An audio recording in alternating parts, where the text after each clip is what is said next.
Now, with the 2024 Olympic Games taking place in Paris, we decided to take a look at some of the connections that Boston has to France. There is one historical figure in particular that comes to mind, and NBC 10's Bianca Beltran found the perfect way for us to learn about him.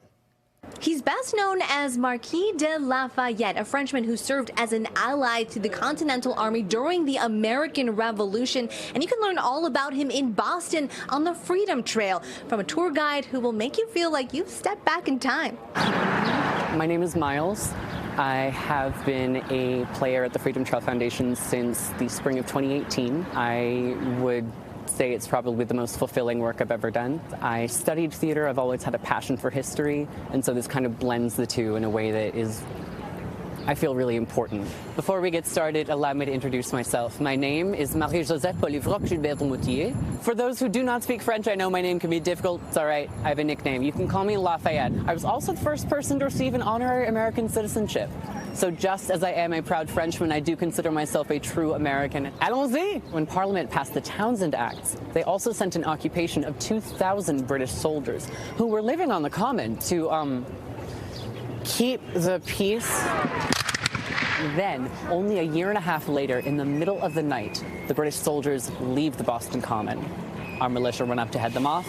A shot is fired. We will never know by whom. And the American Revolution begins. Without support from France, the American Revolution doesn't happen. But France is kind of watching this from the side, and they are long enemies of Great Britain at this point. For Lafayette, it is both cultural, as in I am French, therefore I hate the British, and personal. My father died in the 7 Years' War when I was 2 years old. Let me get back at them. And are you familiar with Hamilton at all? Yeah, so the bit where I went to France for more funds and came back with more guns and ships, that part is true. But on a smaller scale level, he's come to really love these people. It's meant so much to me to be able to do this. This has been a chance to really steep myself in the nitty-gritty parts of the history of this time that don't really get taught. I love the idea of the Olympics in Paris.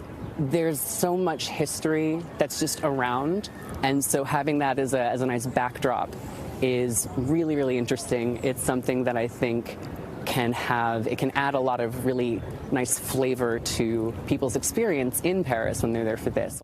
Inspired by the ideals of the American Revolution, Lafayette wrote the Declaration of Rights of Man and Citizen, which remain enshrined in the French Constitution today. Reporting in Paris, France, I'm Bianca Beltran, NBC 10 Boston.